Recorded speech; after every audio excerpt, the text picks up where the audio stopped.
오늘의 육아 헤드라인입니다. 7월 이후 제왕절개 분만을 하는 산모의 입원 치료비 부담이 지금의 4분의 1 수준으로 줄어듭니다. 영유아에게 많이 발생하는 수족구병이 방역당국의 감시체계가 가동된 2009년 이후 가장 심하게 유행하는 것으로 나타났습니다. 서울시는 올해 연말까지 보육 관련 일자리 총 3만 개를 달성하겠다고 밝혔습니다. 이상 오늘의 육아 헤드라인이었습니다. 집안이 시끄럽거나 정돈되지 않고 복잡할수록 아이의 집중력이 떨어질 수밖에 없고 부모의 잘못된 습관이 아이의 집중력에 나쁜 영향을 미친다는데요. 한 예로 부모가 설거지나 청소를 하면서 아이에게 말을 시키기보다는 아이 곁에 차분히 앉아서 대화에 집중하시는 게 좋겠습니다. 첫 소식부터 만나보시죠. 7월 이후 제왕절개 분만을 하는 산모의 입원 치료비 부담이 지금의 4분의 1 수준으로 줄어듭니다. 보건복지부에 따르면 지금까지 제왕절개 분만을 하려면 자연분만과는 달리 일반적으로 환자 본인이 부담해야 하는 비용이 건강보험 요양급여 비용 총액의 20%에 달했지만 7월 이후 입원한 환자부터는 5%로 낮아집니다. 특히 의료급여 환자의 경우 1종 의료급여 수급자뿐 아니라 2종 의료급여 수급자도 제왕절개 분만을 할 때 본인 부담금 면제 혜택을 받습니다. 현재 의료급여 2종 수급자는 제왕절개 분만 비용의 10%를 부담해야 합니다. 복지부는 제왕절개 산모의 통증을 줄여주는 통증 자가조절법에도 건강보험을 적용해 본인이 5%만 부담하도록 했습니다. 영유아에게 많이 발생하는 수족구병이 방역당국의 감시체계가 가동된 2009년 이후 가장 심하게 유행하는 것으로 나타났습니다. 질병관리본부에 따르면 지난 6월 5일부터 11일까지 외래 환자 1000명당 수족구병 의심 환자 수가 35.9명으로 잠정 집계됐습니다. 질병관리본부는 이 같은 수치는 수족구병 표본 감시를 도입한 2009년 이후 최고 수준이라면서 8월까지 수족구병이 계속 유행할 것으로 예상되는 만큼 어린이집 유치원과 같은 단체 생활 시설에서 손 씻기와 집기류 소독 등 위생 관리를 철저히 해야 한다고 당부했습니다. 서울시는 올해 연말까지 보육 관련 일자리 총 3만 개를 달성하겠다고 밝혔습니다. 2012년부터 올해 4월까지 창출한 28,289개 일자리에 이어 1,800여 개를 추가할 계획입니다. 지금까지 보육 관련 일자리 창출 현황을 보면 가장 많은 일자리를 만든 분야는 어린이집 보조교사와 보육도우미로 총 13,200개에 이릅니다. 3개월에서 만 12세 이하 어린이를 둔 맞벌이 부부의 양육을 돕는 아이 돌보미도 9,239개의 일자리를 창출했습니다. 서울시는 맞벌이 가정의 자녀 양육 부담 증가로 공공보육 수요가 늘어나고 있다며 국공립 어린이집 확충을 비롯한 다양한 보육 지원 서비스를 추진해 안정적 보육 서비스와 여성을 위한 일자리를 꾸준히 창출하겠다고 밝혔습니다. 5월 청년 실업률이 넉 달 연속 같은 달 기준 역대 최고치를 기록하는 등 고용 사정이 좀처럼 나아지지 않고 있습니다. 여기에 구조조정의 여파로 조선업이 몰려있는 경남 지역의 실업률이 증가하고 있는 것으로 나타났습니다. 지난달 취업자 수는 2,645만 명으로 지난해 같은 달보다 26만 1,000명 증가했습니다. 3월 30만 명을 기록했던 취업자 수 증가 규모는 4월에 이어 2달 연속 다시 20만 명대에 그쳤습니다. 특히 15세에서 29세 사이 청년층 실업률은 9.7%로 한 달 전인 4월의 10.9%보다는 1.2%포인트 감소했지만 1년 전보다 0.4%포인트 올랐습니다. 1999년 6월 지금의 조사 방식을 도입한 이후 5월 기준 가장 높은 수치로 청년 실업률은 올해 2월부터 넉 달 연속 같은 달 기준 역대 최고치를 갈아치우고 있습니다. 청년층 고용률이 여전히 높은 수준은 아니기 때문에 실업률도 이렇게 상승하는 모습을 보였습니다. 그래서 그런 추세는 계속 이어왔고 앞으로도 그런 모습을 보이지 않을까. 이렇게. 또 지난 3월까지 23개월 연속 10만 명 이상 늘어났던 제조업 취업자 증가폭도 수출 부진 등의 여파로 5만 명에 그쳤습니다. 지역별 실업률을 살펴보면 조선업이 몰린 경남 지역의 실업률이 3.7%를 기록해 1년 전에 비해 1.2%포인트 오른 것으로 나타났습니다. 전국 16개 시도 가운데 실업률 증가폭이 가장 컸는데 조선 해운 분야 구조조정의 여파가 반영되기 시작한 게 아니냐는 분석이 나옵니다. 보건복지부가 6월 20일부터 시행한 자궁경부암 무료 예방접종 서비스 이용 대상자는 약 47만 명. 2003년 1월 1일부터 2004년 12월 31일 사이에 태어난 만 12세 여성 청소년입니다. 이들은 자궁경부암 백신 가다실과 서바릭스 두 종류 중 하나를 골라 6개월 간격으로 2차례 예방접종을 받을 수 있는데 가다실부터 접종을 시작합니다. 자궁경부암은 자궁 입구에 생기는 악성 종양으로 전 세계 여성암 2위인데다 국내 사망자도 연간 900여 명에 이릅니다. 백신으로 70% 예방이 가능한 유일한 여성암이지만 그간 2번 접종 비용이 30만 원이 넘었는데 국민건강보험 재원을 이용해 본인 부담 없이 맞을 수 있게 되는 겁니다. 참여 의료기관과 맞을 수 있는 백신 종류는 예방접종 도우미나 보건소 홈페이지에서 확인할 수 있습니다. 예방접종과 동시에 1:1 전문가 상담도 진행됩니다. 정상적인 성장 발달이 이루어지고 있는지, 월경 관련 이상 증상은 없는지 등 사춘기 여성 청소년의 건강을 파악해 조언을 해주는 겁니다. 보건복지부는 예방접종 뒤에는 몸 상태를 관찰할 수 있도록 컨디션이 좋은 날 낮 시간에 의료기관을 방문해달라고 당부했습니다. 바쁘게 길을 걷는 사람들. 하나같이 손에는 스마트폰이 들려 있습니다. 신호를 기다리는 동안에도 끊임없이 통화를 하고 길을 건너는 중에도 스마트폰에서 눈과 손을 떼지 못합니다. 차가 갑자기 들이닥칠 경우 자칫 사고를 당할 수 있는 위험한 상황입니다. 실제로 스마트폰을 보며 걷다가 교통사고를 당하는 경우는 지난 2014년 기준으로 1000여 건, 2009년 400여 건에 불과하던 것이 5년 새 2.5배로 늘었습니다. 스마트폰과 좀비를 합성한 스몬비라는 신조어가 나올 정도로 문제가 되면서 외국에서는 스마트폰 경고 신호등, 스마트폰 사용 전용 도로가 설치되는 등 사고를 막기 위한 노력이 이루어지고 있습니다. 서울시도 이런 사고를 예방하기 위해 관련 경고 표지판을 시범 설치하기로 했습니다. 먼저 시청 앞 등 보행자가 많고 교통사고가 잦은 지역을 중심으로 신호등과 가로등에 50개의 교통안전 표지판이 부착됩니다. 또 스마트폰 이용 보행자의 시선이 향하는 노면에도 주의 메시지를 부착해 위험을 경고할 예정입니다. 서울시는 연말까지 시범 지역을 모니터링하고 성과가 확인될 경우 경찰청과의 논의를 통해 이를 공식 시설물로 지정한다는 방침입니다. 서울시는 교육의 과열 경쟁을 막고 학생들의 수면 시간을 보장하기 위해 밤 10시 이후 학원 심야 교습을 금지하고 있습니다. 그런데 서울시의회가 고등학생의 교습 시간을 11시까지 가능하도록 하는 방안을 검토하고 있어 공방이 일고 있습니다. 밤 10시면 귀가하는 아이들로 북적이는 학원가. 심야 교습을 제한한 서울시 조례에 따라 학원들은 수강생이 초중 고교생이건 모두 10시면 문을 닫아야 하는데 최근 이를 개정해 고등학생 교습 시간을 1시간 연장하려는 서울시 의회의 움직임이 알려지며 논란이 일고 있습니다.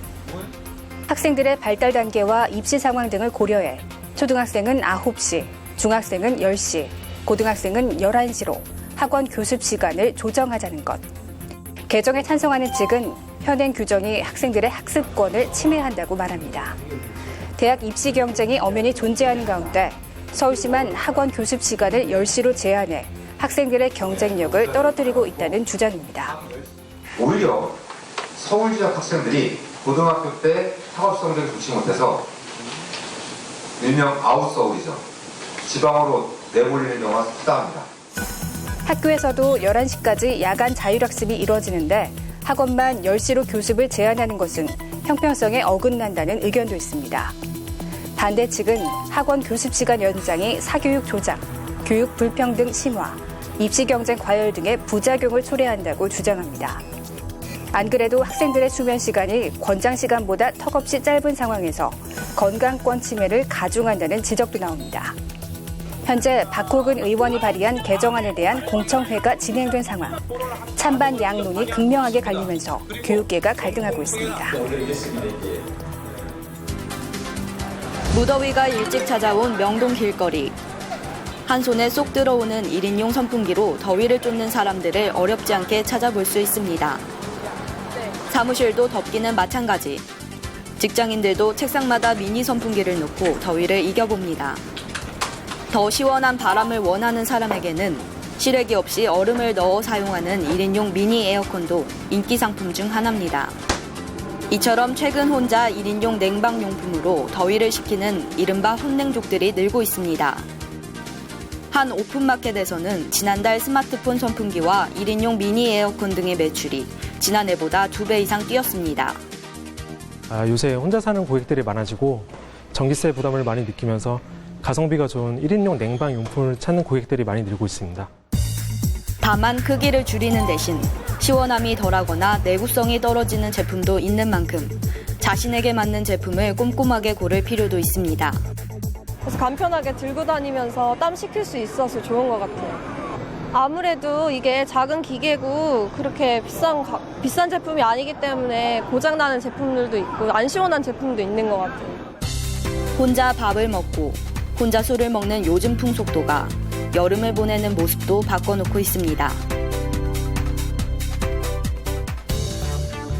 최저 기온이 25도 이상인 무더운 여름밤인 열대야. 과거 열대야 때 불면을 겪은 적이 있다면 지금부터 숙면을 취하는 훈련을 해야 열대야가 시작됐을 때 불면이 생길 가능성이 줄어듭니다. 뇌는 경험과 학습을 통해 습관을 만드는 기능이 있어 열대야의 불면을 경험했다면 똑같은 상황에 처할 경우 이를 습관화하려고 하기 때문입니다. 따라서 잘못된 습관을 바로잡아주는 훈련을 하면 열대야 불면을 예방할 수 있습니다. 잠자리에 들고 기상하는 시간대를 정해놓는 것처럼 침실 환경도 일정하게 유지하는 게 중요합니다. 이때 강조되는 게 빛의 밝기인 조도. 숙면을 유도하는 멜라토닌이라는 신경 전달 물질이 잠들기 2시간 전부터 분비된다는 점을 감안해 이때부터 어둡게 해주면 도움이 됩니다. 저녁에 잠들기 2시간 전부터는 대체적으로 집안의 조도를 좀 낮추는 게 도움이 되고 수면에 들어가기 전에는 완전히 깜깜하게 한다. 이렇게 생각하시면 조도를 조절하는 데 도움이 될 것 같습니다. 특히 침실에는 조금 빛을 차단할 수 있는 암막 커튼으로 바꾸시는 게, 왜냐하면 여름에는 외부의 밝기가 더 밝아지거든요. 스마트폰에서 나오는 파란색 계열의 광원인 블루라이트는 수면 장애를 일으키기 때문에 침실에서 스마트폰 사용은 금물입니다. 더운 여름은 영유아에게 견디기 힘든 계절이라고 합니다. 수족구병, 구내염과 같은 각종 감염병에 걸리기 쉬운 데다 성인에 비해 탈수가 잘 되기 때문인데요. 영유아가 있다면 탈수 증상이 없는지 잘 살펴야겠습니다. 영유아는 체중당 몸의 면적이 크고 칼로리 소모량이 많아 수분 필요량이 높습니다. 때문에 탈수가 잘 일어납니다. 땀이 많이 나는 여름에는 더욱 그러합니다. 보리차 먹이고 또 수박이나 뭐 이런 과일 좀 신경 써서 더 먹이죠. 애가 땀을 많이 흘리는 것 같으면. 게다가 영유아는 탈수로 이어지기 쉬운 구토, 설사가 나는 질환에 잘 걸립니다. 여름철 감염병인 수족구병, 식중독, 물이 많이 섞인 설사와 심한 구토가 동반되는 바이러스성 장염이 대표적입니다. 탈수가 일어나면 아이는 축 처지고 계속 자고 싶어 합니다. 소변량이 줄고 색깔은 짙은 노란색을 띱니다. 입술도 말라있고 혀에 물기가 거의 없는 등 입안이 건조해집니다. 탈수 증상이 심하지 않으면 물을 먹이며 지켜봐야 하지만 나아지지 않으면 병원을 찾아야 합니다. 근데 탈수가 계속 진행이 되다 보면 아이들도 혈압이 떨어지게 되고 저혈당이 오거나 전해질의 불균형이 오면서 심장의 기능이 나빠지는 그런 급성 심부전도 올 수 있습니다. 따라서 아이들이 탈수 소견이 있을 때는 빠른 그 진료가 필요합니다. 탈수를 예방하려면 평소 물을 충분히 먹이고 활동량이 많은 날은 휴식을 취하게 해야 합니다. 날씨가 더워지면 우리 몸은 외부 온도에 맞춰 적응해 가는데 보통 1, 2주 정도 걸립니다. 그런데 냉방이 잘 된 실내, 높은 기온의 실외에서 지내는 것을 반복하다 보면 자율신경계는 지치게 됩니다. 이때 걸리기 쉬운 것이 냉방병. 냉방병은 큰 온도 차이가 인체에 스트레스로 작용해 발생하는 것. 가볍게 입고 에어컨 세게 트니까 추운 것 같고요. 기침 많이 나오고 좀 으슬으슬한 것 같아요. 감기와 같은 호흡기 증상, 두통, 피로감, 위장장애가 증상입니다. 에어컨을 1시간 이상 가동하면 습도가 30-40% 수준으로 내려가면서 코와 목의 점막이 말라 바이러스가 잘 침투합니다. 에어컨은 온도를 낮추면서 또한 습도도 낮추기 때문에 습도가 낮은 공기를 우리가 흡입하게 되면 코 점막이나 목 점막에 건조함을 일으킬 수 있습니다. 그로 인해서 콧물, 두통, 재채기, 코막힘 등의 증상이 나타날 수 있습니다. 냉방장치가 된 공간에서 지내는 택시나 버스기사, 직장인, 또 만성질환자나 노인은 냉방병에 취약합니다. 혈액순환을 돕기 위해 스트레칭을 자주 하고 따뜻한 물이나 차를 마셔 수분을 충분히 섭취해야 하는 것도 예방법입니다.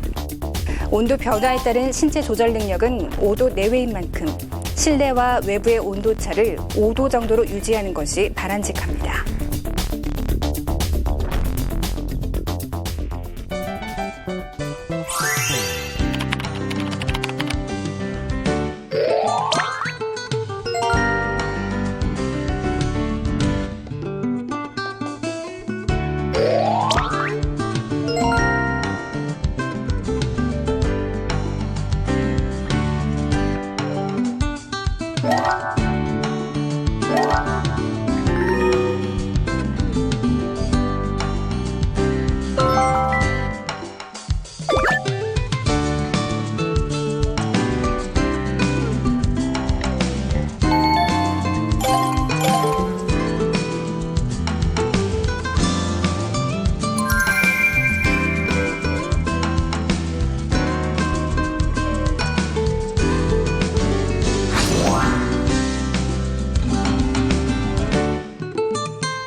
안녕하세요.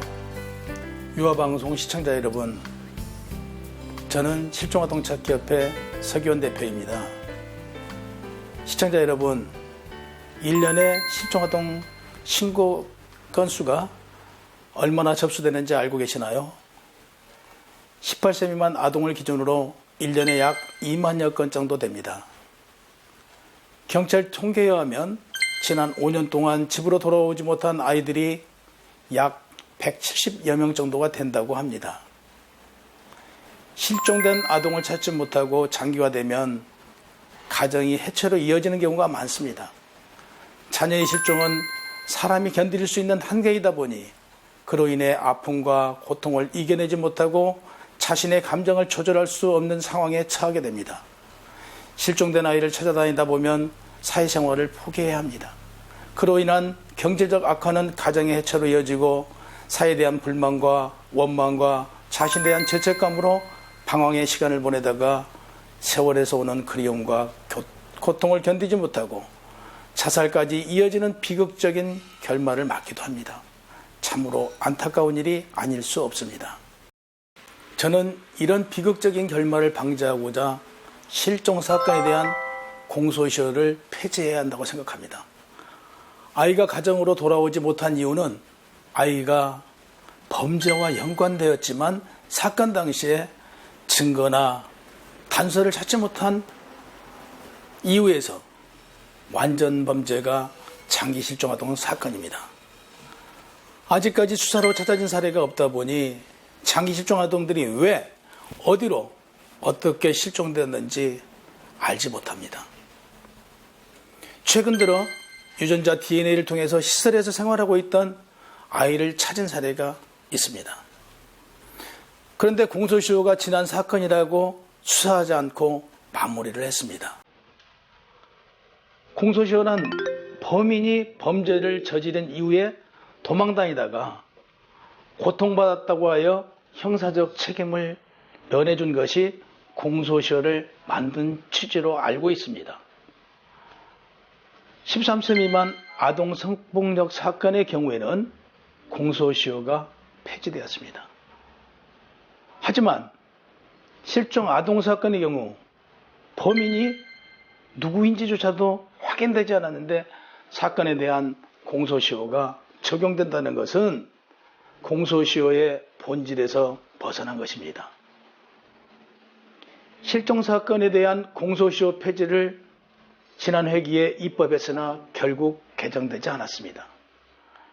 실종 사건에 대한 공소시효 폐지를 위해 시청자 여러분께서도 관심을 기울여 주십시오. 실종된 아동들이 돌아오지 못한 이유 중에는 사건 사고로 인해 사망했거나 국내로 입양되었거나 불법으로 개인에게 입양된 경우가 있습니다. 정부에서는 아동시설과 입양기관들과 긴밀한 협조를 통해 실종아동들이 그리운 가족의 품으로 돌아올 수 있도록 최선을 다해야 합니다. 그리고 담화문을 발표하여 대를 이어가고자 불법으로 입양한 아이들이 있는 가정은 자진 신고하도록 해야 합니다. 엠보 발령, 코다단법, 지문과 현재 모습을 등록해두는 사전 등록 제도를 들어보신 적 있으시나요? 아동들의 안전을 지키기에 마련된 좋은 법과 제도들입니다. 그런데 홍보 부족으로 인하여 많은 국민들이 이 좋은 제도를 이용하지 못하고 있습니다. 실종사건은 누구에게나 벌어질 수 있는 일입니다. 이를 인식하고 아이가 있는 가정에서는 사전 예방교육과 사전 등록을 하여 아이를 지켜야 합니다. 시청자 여러분께서도 사랑하는 자녀의 안전을 지키기 위해 예방교육을 생활화해 혹시 모를 불행에서 행복을 지켜나가시기를 바랍니다. 감사합니다.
맘충이라는 말 들어보셨습니까?